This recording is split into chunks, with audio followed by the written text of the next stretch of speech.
One. All right. So I'm here with Jonathan Dozier, who is disclosure, a colleague of my romantic partner. And now that I've disclosed, what's really newsworthy for us at Daily Cloud is that Jonathan is contemplating, more than contemplating, investigating running for Congress in his second district of Fayetteville, North Carolina. Is that correct? Yes, that's correct. Yes. Yes, ma'am. That's really cool. And since we at Daily Cloud really believe very strongly that absolutely everyone who is called to public service and who wants to run for school board, for city council, for state senate or state assembly, for Congress or for Senate should not be held back by any obstacles that, shouldn't be there from just anyone who's called to run running and, no reason Mm. everyone in this country who is suited to serve shouldn't be serving because that's the way our founders set it up. We wanted to interview Jonathan and kind of follow him on his journey, which is a really exciting journey for all of us and maybe other people who are contemplating running. Jonathan Thank will you. also be inspired by you're just thinking enough of this. I want to do it. So let me first ask what is your main motivation in running for Congress? Mm. Well, I think the main motivation is me personally. I want to try to make a difference, obviously, in the community that I live in Fayetteville and the Cumberland County, and of course, relative counties in this area. The thing for me is that I want to try to help veterans. I'm a U.S. Army veteran, and I've really become impassioned about trying to make a difference in their lives, especially what's happened recently with the VA and things of that nature. Being a disabled vet myself, it's kind of inspired me to really reach out and try to help veterans and especially represent them in DC. Right. So, I'm sure many veterans are listening to you and resonating to what you're saying, but a lot of people who are not veterans might not know exactly what you're referring to. What happened with the VA in North Carolina, or what is it that you're referring to that's been so hard on veterans in your area? Well, I think being in Fayetteville, Fort Bragg is the largest military installation in the world, especially within the United States.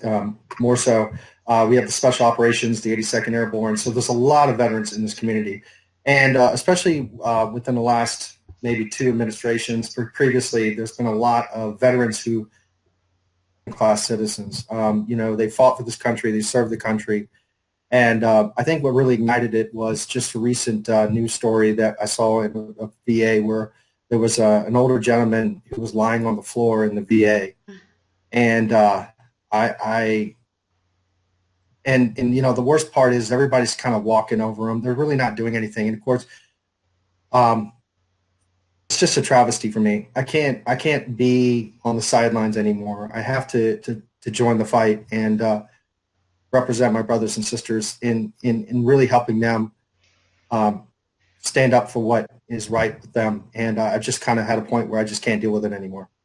Right, and so your decision is to. I think you said something when I spoke to you in our what we call a pre-interview that really struck me. You said Hmm. you didn't want to be a Facebook warrior anymore. You wanted to get into the fray That's and right. and do your. That's correct. Yeah, I think. I'm sorry. No, please go ahead, Jonathan. I didn't No, I just say I think yes, it's right. I think being I've had a lot of friends and a lot of veteran community here, especially on Facebook, and there's the same belief. A lot of these guys are just really tired and they're treated like second class citizens, as I mentioned previously. And Right. I just got to a point. I just don't want to be a Facebook warrior anymore. I want to be a patriot. I'm a patriot, country, and I want to be a patriot and take that same representation to DC to help represent really the largest military community in America. Wow, I didn't realize that around Fayetteville there was the largest military community in America. So I mean, that's a built-in constituency, presumably, if veterans in your area feel like they're not being fully represented, by the people who are already representing them. That's Mhm. certainly something a lot of veterans and their spouses and families, I'm sure would resonate to. What what are some, you told me in our, when we spoke earlier about some very concrete difficulties that veterans, especially veterans with disabilities, face Hmm. waiting tangled up in bureaucracy. Do you want to tell me more about Hmm. that, or tell our audience more about that? Yes, of course. Thank you. So basically, the veterans, most times, uh, veterans tend to use the VA because it's there and they've earned their right to do so.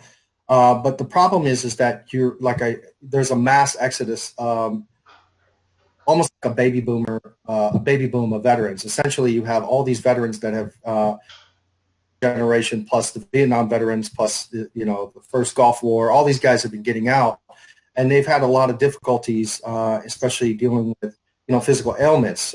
Serving in the military is a very egregious, very physically demanding um, job, and you're going to maybe not feel it the first few years when you get out, but eventually things start to wear and tear, and that's where the VA comes into play. And I just don't think the VA has been suitable to be able to meet the needs of all these guys that are really going through a lot. Well, guys and soldiers and military people, but who've really gone through a lot of difficulty. And so my proposal in this is essentially for anybody who has 60% disability, meaning the disability rating that they received by the VA.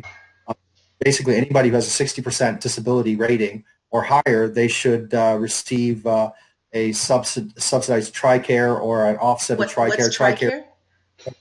yeah, TRICARE is a military privatized government Medicaid, but it's more privatized for military.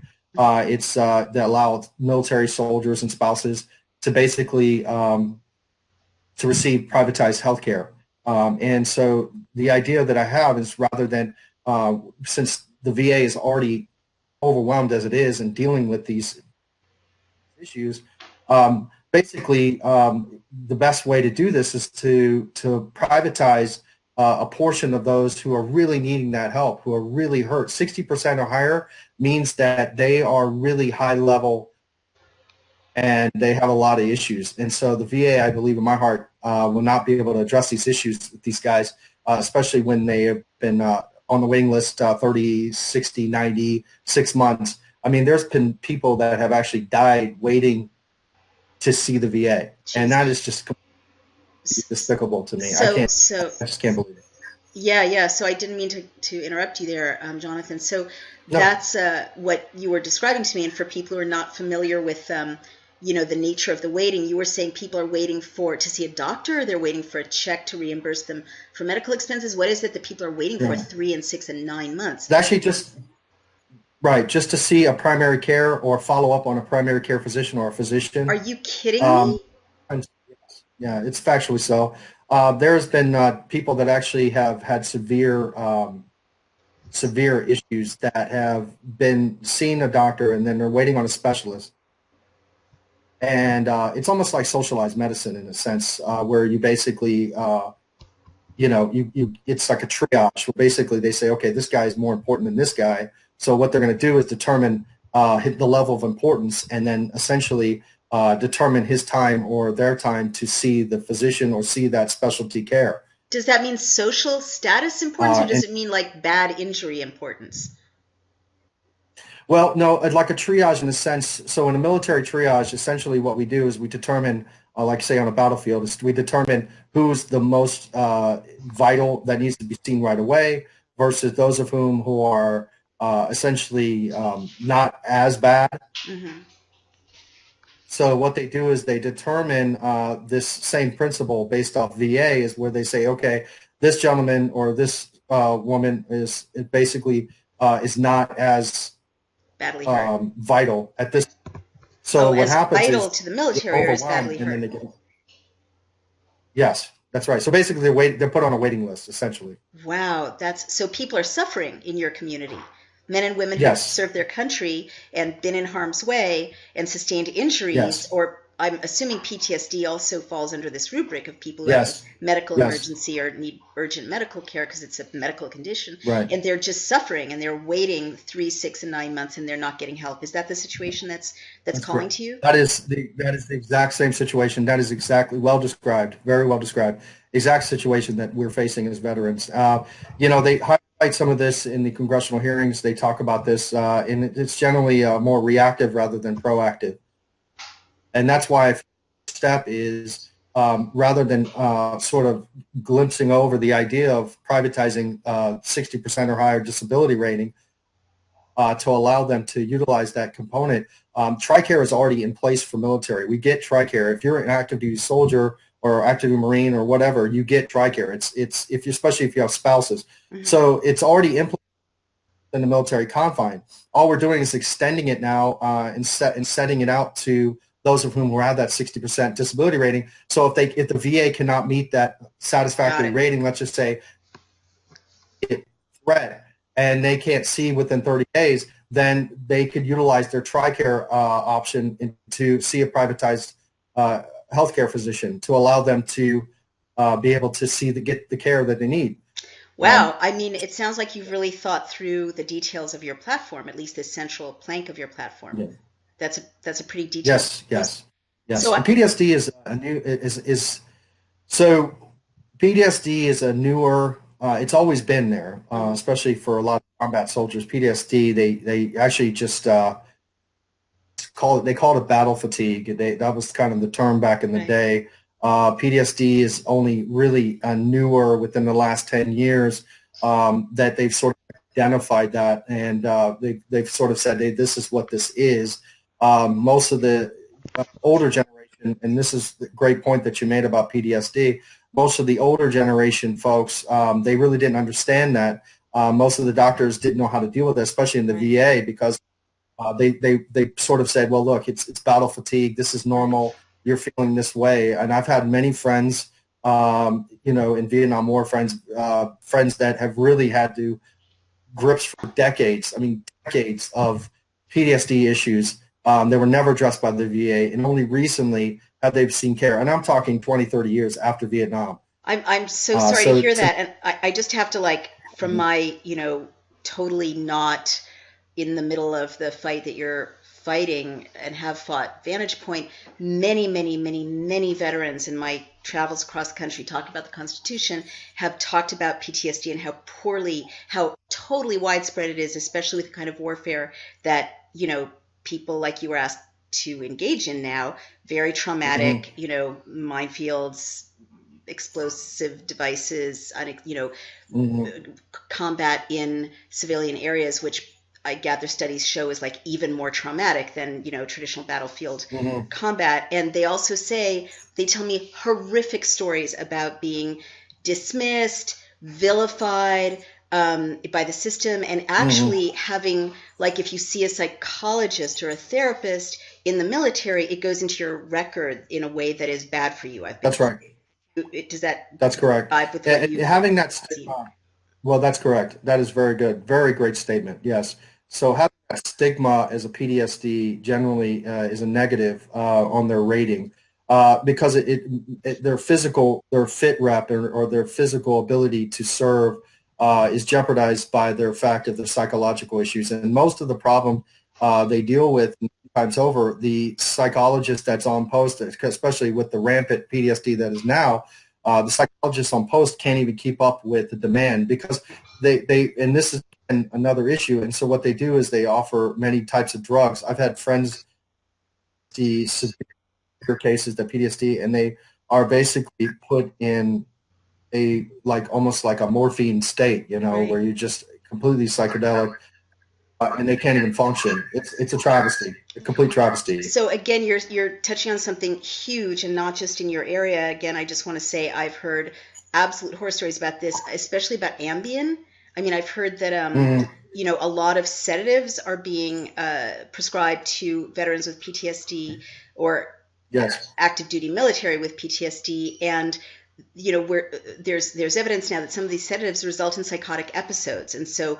That's right. A lot of people who are following this are looking at the kind of military, a number of I mean, I don't want to get into like very dark territory, but a lot of unexpected, like out of the blue, people breaking, sudden psychotic episode. They seem perfectly normal. A lot of Yes. people die if there's a weapon, involved in a civilian context. It turns out that one of these sedatives has been involved, or that this person had PTSD and was undertreated, Mhm.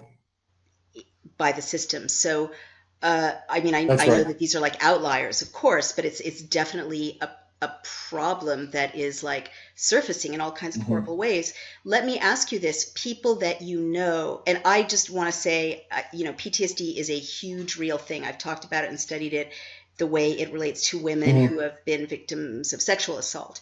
And it is Mhm. real. Like there are studies that show that like the saliva of people with PTSD has a different chemical makeup than the saliva of people without it, like higher cortisol levels, meaning higher stress, like they're under stress Yeah. all the time, and all kinds of other terrible symptoms. The people you know, or the people that you want to represent, or that you've heard of in Fayetteville, who are suffering, let's just talk about PTSD for a minute, and not the other many injuries that our men and women who have been in harm's way, often come home with. How does it manifest in their daily lives? Is it depression? Is it what you've described, that kind of, you know, over medicated state? Is it troubles in their marriages, like explosive rage? How does it manifest in what you've seen around you just personally? That's a great question. I think a little bit of everything that you just mentioned. I mean, one of the biggest problems is I have a friend of mine, a very good close friend who I love dearly. And there's several men that I know dearly that have gone through this traumatic event, and they've ruined marriages. I think the biggest thing for men and women who suffer from PTSD, especially soldiers, is the pride factor, Hmm. because we're taught to be in control of our environment. We're taught to be in control of who we are, to be disciplined, and to control our sort of our per se. We're really taught to be trained to sustain ourselves despite the odds. And a lot of times, this this challenge that they're facing is something new because they never really experienced it before, and they don't know how to deal with it because we're trained to deal with most any situation. And this is something that is terribly um, difficult. Plus Mm. the fact that they're not getting the help they need. Most times when you have a situation, you have an NCO or a leader or an What's an officer NCO? that situation you ask the questions. How is this? How do we fix this? How do we fix this? Right. But when we have PTSD or guys suffering from that, there's real no answer. Nobody has that answer, and so it's very frustrating and very difficult to deal with. Yeah. I'm so sorry to hear that. So you see people suffering this kind of sense of feeling overwhelmed or hopeless, there in your community, and not knowing where to turn and not Yes, having very the much so. resources that they need. Ugh, Yes, gosh. yes. So let me turn back. So I cannot imagine how many veterans are watching this, or will watch it. And respond to what you're saying, because it is definitely our forgotten Mm-hmm. community. I mean, I personally can't even believe, given how many wars we've had in, living memory, and how many men and women come home to this country, you know, broken up, physically or psychologically. How I don't Mm-hmm. get how this country sustains its own ideology about being the greatest country in the world and quite militaristic, but then chews up and spits out these brave men and women who go, where they're told to go and do things that, most of us would Mm-hmm. find terrifying or too difficult. But that's my editorializing. Let me go back to your political platform. So, you I guess I just have to ask this kind of follow-up question. You have this very intriguing and I think very creative, though we're not partisan, so I'm not supposed to say whether I like it or not, but this very interesting and well thought out, I think I could certainly say that, platform to get more uh, tax supported, better quality healthcare to veterans. And many people will That's think that's correct. a fantastic idea, and doubtless some won't, and one of them who might not is President Trump, who is campaigning right now, or not campaigning, I'm sorry, that was a slip, whose platform right now involves, and the Republican leadership, they're working hard on this bill to replace Obamacare. And what it will Hmm. do is leave, I believe, 24 million people without health care. But it's basically ideologically, you know, President Trump is very much opposed to expanding government and very much opposed and trying to slash, taxes being spent on anything that people can pay for by themselves. So obviously, this is not my point of view. I'm not supposed to intrude my point of view, but critics might say, and the Republican leadership might say, and you're running as a Republican, how does this Hmm. fit in? This may be a creative idea, impressive guy, warrior, he could really represent this community, but his platform is at odds with what the national leadership is proposing in Washington. Right. Right. And that's a great question. Great question. So you got to remember there's several things. First off, our military budget is a large portion of our annual budget the for our entire government. The other thing that I tend to notice is I think the overspending, like for example, I just saw a article on Marine Times where they're changing the uniforms once again for the Marines. It's going to cost $1 billion. Mm-hmm. So I just want you to let that sink in for a second. They changed the uniforms I think less than 5 years ago, Mm-hmm. and then cost $1 billion. And now we're changing the uniforms again. They're digi, or what we used to call digi. They're cams, basically they're sand for digital warfare in the desert. And they're spending $1 billion on these $1 billion pointless. on changing the uniforms? A billion? I misheard you. I was Yeah, thinking a million. That's cheap. And then now you're no, correcting my, it's my it's a hearing. It's billion a dollars. billion dollars. Yeah, Wow. and they've done this several times over, especially now. I'm look, I'm not an active duty guy right now, but I can tell you this right now. I've spoken to a lot of guys. Nobody gives a crap about those uniforms. I mean, honestly, if you're going to sit there and say that $1 billion is going to go on a new uniform versus can I help provide better health care for my Gotcha. fellow soldiers, fellow Marines, fellow whomever, $1 billion with that, what would you rather have? A new brand new spanking uniform, or $1 billion go to your health care for your veterans and for yourself when you get out, or Right. $1 billion that could help provide even additional pay raises. I mean, Right. why are we? They've been doing 1-2% annual pay raises for the military since I was in the '90s. Oh my They God. haven't broken away from that. So That's to shocking. me, That it doesn't catch up with the cost of living or the rise in the cost of living. That's terrible. doesn't. It doesn't. You can have COLA, BAH. You can have all of those factors, and that's still. I know plenty of E1s, E3s right now, I don't know. especially People don't know what that. that is, Jonathan. What's an E1 or an E3? What's that? Oh, pardon me. I'm sorry. Yes, That's E1 okay. is basically a first enlisted private first class. These are the new guys to the military, new military.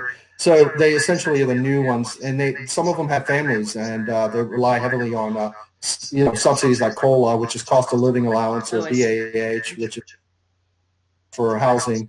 The key element is that if you're sitting here thinking about retrospect, they're saying we don't have the money or the funds. You have to say to me that you find that, for example, as I mentioned, the uniforms, you're saying that costs $1 billion, but yet you can't find $1 billion to fund healthcare for veterans that are Right. 60% disability. So I can I tell you hear what now. you're saying. Sorry. Go Sorry. ahead. No. I was just saying, I can tell you now, all the active duty soldiers, if I took a consensus right now, they could care less. They could give a rat's butt about new uniforms. They're like, hey, why don't you square away the guy that took care of us and led the way before us? That I Right. can tell you that right now.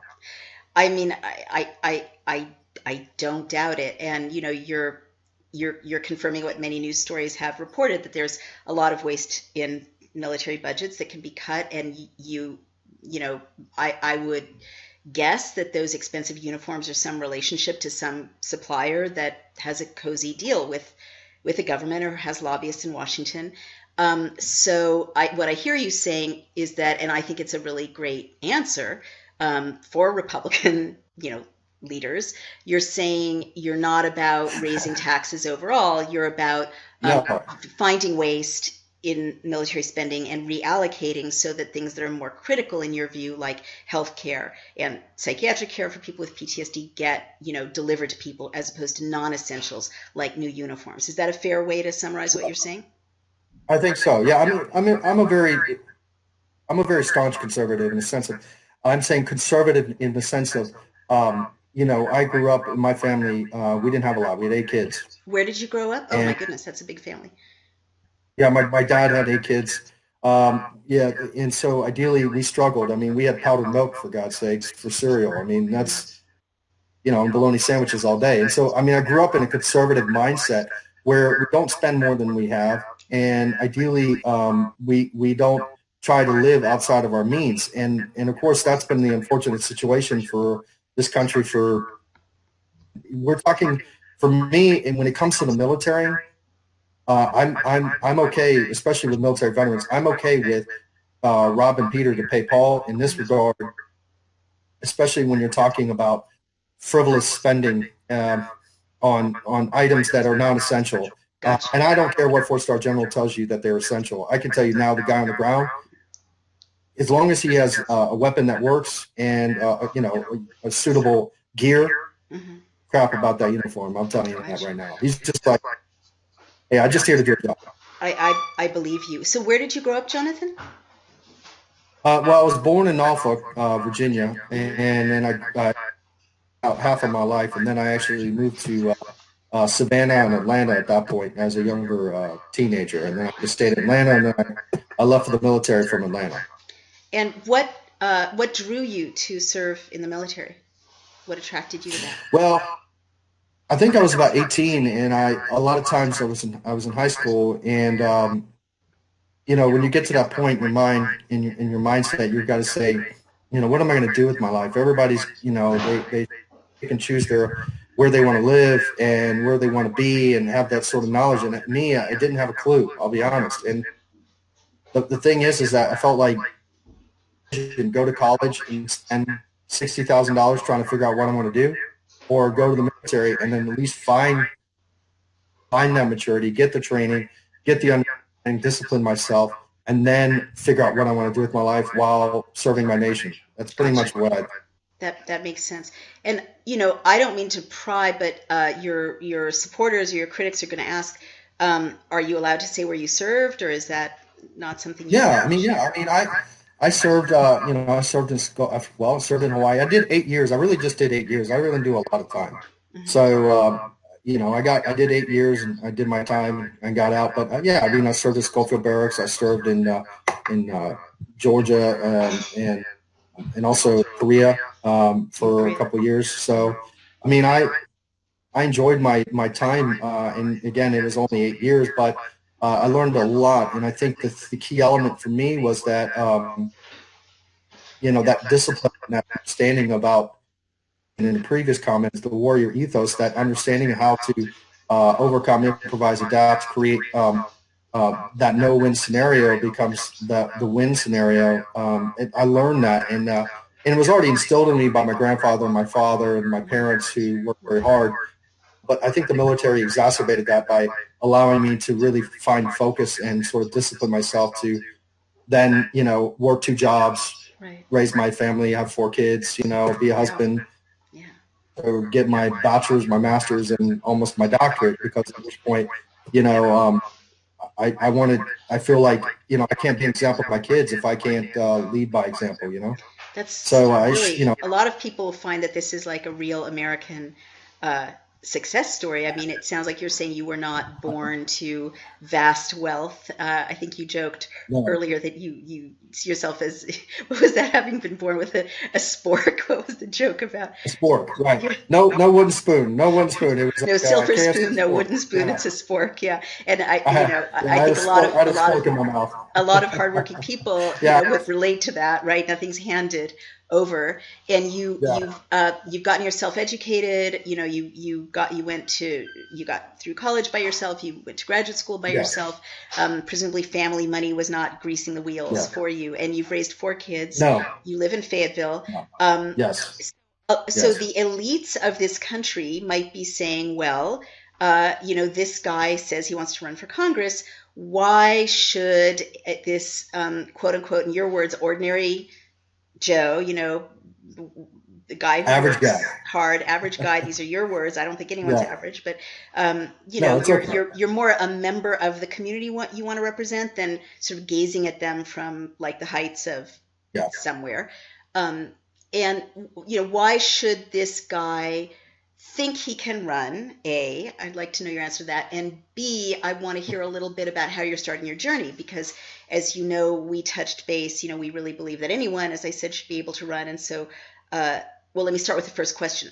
What's your answer to people who say, why should someone who, I don't know, wasn't born with privilege, didn't get 10 Ivy League degrees, why should he represent the people of Fayetteville, North Carolina? Well, I think the one there's several, and that's a great question. There's a couple facets there. It's actually a and stupid question, but that's why I asked it, because there are stupid people in the world. But go ahead. Well, yeah. So the first answer to that first part is because I think the key element is because I'm a disabled veteran, because I am a veteran, and that's a key component for me, especially my platform, and understanding the needs of the community and especially the community around me.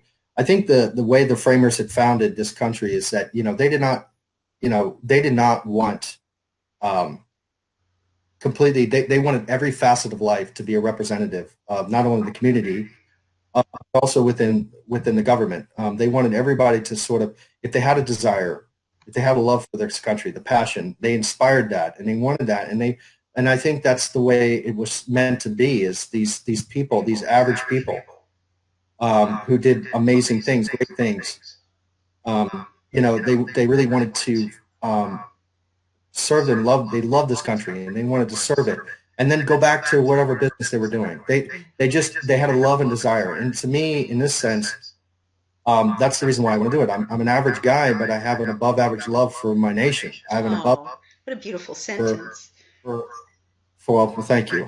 I have an above average love for my country, and especially the state of North Carolina and the people around it, and especially for the veterans, the people that have suffered. I just, I think to me, the key element with this is that, why not run? Yeah. Why can't somebody that's from obscurity, relative obscurity, find representation to those of whom that they have been on the ground with, have served with. And then additionally, I think it's important that people know that, hey, the guy who's I see at Harris Teeter or the Walmart, or, wherever, at church or whatever, this guy, he's taking a step above. He's actually taking that risk. It's a bold risk, but at the same point, I hope I can inspire others to do the same.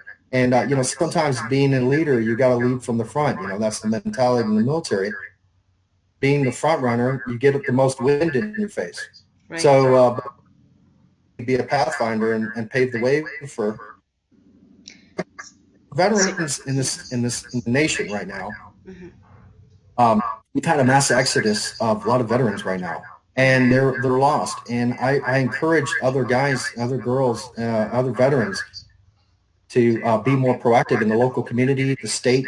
We have training, we have the willpower, we have the ability to make a difference. Right. So it just makes sense. Gotcha. So I have two quick questions, and we should probably wrap it up. It's absolutely fascinating, but I think it's a great, first, throwing your hat in the ring or putting a stake in the ground or whatever metaphor you want to use. So quickly, what would you say you offer to people listening to you who live in Fayetteville who are A, not conservative or not Republican, mm-hmm. and are scared of Republicans and maybe scared of conservatives, for better or worse? Right. And second, what would you offer people who are not in the military? Like, you've spoken very movingly about veterans, but in what way are you bringing better things, if you become representative of these people? Right.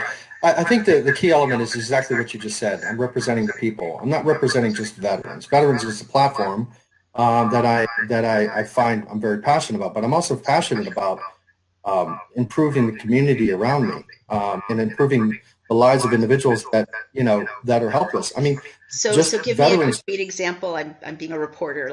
Like what? Well, for example, one of my secondary platforms is that Social Security. Okay, it's a huge component. I have family, friends, my mother and father, they draw Social Security. But one of my platforms is that I want to remove penalty for those of whom who invest in IRAs or traditional IRAs or 401ks. who've paid into Social Security for their whole lives, and now they get penalized for investing in additional retirement. Social Security doesn't cover all the costs for everything. Wow. So many times over, it doesn't cover for a lot. And most people heavily rely, especially nowadays, the baby boomers heavily rely on Social Security. So what they did is they soundly invested into a traditional IRA or 401k. Well, guess what? Now, because they soundly did that and they knew that Social Security would not provide all their income, they are being penalized. They paid in all their lives, and now they're being penalized to provisional income. Wow, I didn't know For that. it's a travesty, excuse me. And so that's the second platform for me, is that I want to remove that provision only on qualifying traditional IRAs and 401ks for those of whom who have saved all their lives, paid into Social Security, did their due diligence to help their fellow man, and that's one other part that I'm passionate about, because I see my parents suffering all the time. Right, I hear what you're saying. That's Yeah. a reasonable answer. A lot of people, as we know, a lot of older people are struggling, and uh, that's a recognizable conservative viewpoint that people shouldn't be penalized for making successful choices about their money and in the marketplace.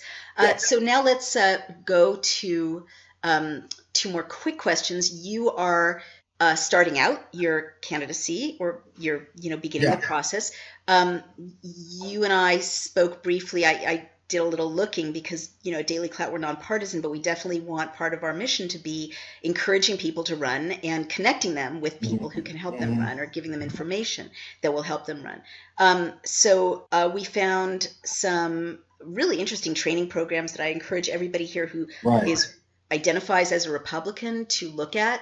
Of course, the Republicans are way ahead of the Democrats on this. It's a very thorough. If you go to the GOP website, it's right there, and it's like a training program for candidates, and it's extremely affordable. It's like $350 for one of the programs, $150 for the other. You pay your own housing, and I bet there are scholarships. So that was one resource. But I'm just wondering, like, what's your first step? Like, how are you going to go about finding out?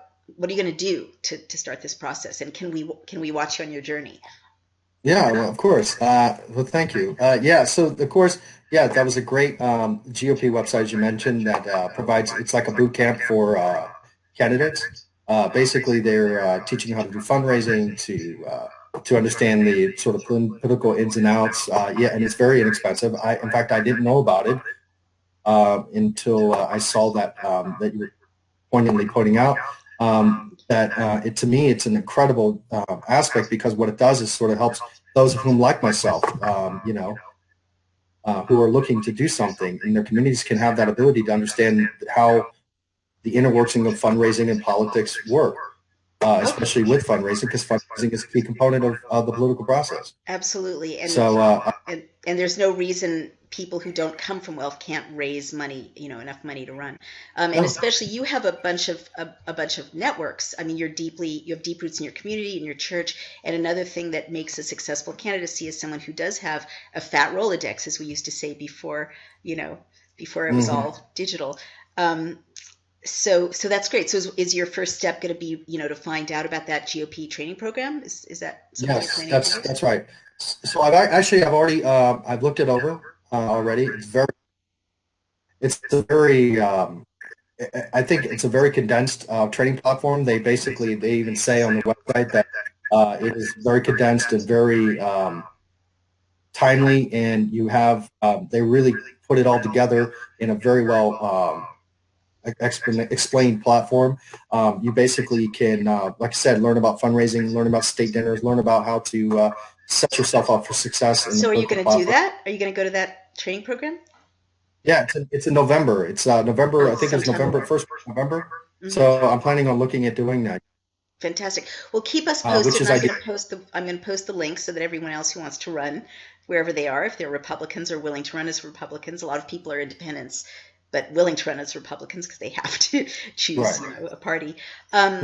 So that's really exciting. And how does your family feel about this? They're going to be political spouses and political children. Well, my wife is an amazing woman. She is. What's her name? She is incredible. I love her to death, and she is actually very supportive of this whole process. In fact, she's always been telling me about it, to do this, and I've always been the kind of guy where I see all these guys and they got Ivy League, Yale. No, it's great to have it, but I don't have that. I'm just like I said, I'm the blue collar guy, and to me, I just felt like it's just real about timing, and I feel like now is the time. I mean, Yeah. I think that's really the key element right now, where people are empowered to make a difference. Yep. This Well, especially now. especially now. So, what a perfect note to end on. Jonathan Dozier, how can people contact you? How can they give you their email if they want to support you? And I just want to know, like, support doesn't necessarily mean give John, a $10,000 check. That may not even be legal if you No, don't have one. It no, can mean things like I'll put signs on the lawn, I'll pass out your literature, I'll help host a right, potluck in my house, invite my, church or mosque or synagogue to find out about you, get to know you. right. All kinds of ways people can help. Jonathan Dozier, if you care about veterans issues, if you're in Fayetteville, North Carolina, how do people contact you, Jonathan? Well, I think the best way is, as you mentioned, via email. Right now, I just set up an email. It's called John or Congress. So that got It's cut just got out. Can the. you say it again? The audio cut out for a bit. Say it It's again, please, Jonathan. it's okay. Yeah, it's just Jonathan Dozier for Congress. Awesome. Gmail.com. Why not? Absolutely. All right, if you want Jonathan Dozier for Congress, email Jonathan Dozier for Congress. That's Dozier for Congress at That's right. gmail.com. Jonathan, thank you so much for this. Jona, actually. Sorry? Yeah. I was gonna say, make sure it's Jona, not John. Everybody messes that up. So I just want Okay, to make sure. Yes, JonathanDozier. Is that correct? that's correct. That's All right. right. For Congress at gmail.com. Thank you so much, Jonathan, and thank you for speaking.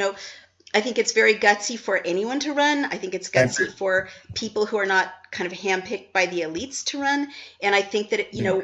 it is not partisan for me to say our brave men and women who have fought and risked their lives, for our foreign policy or our nation deserve representatives who really care about their issues. So thank you so much for what you're doing, and we'll follow your progress. Thanks for your time, Jonathan. Thank you. Thank you. Take Thank care. you for Bye. your time. You have a great All night. right. My pleasure.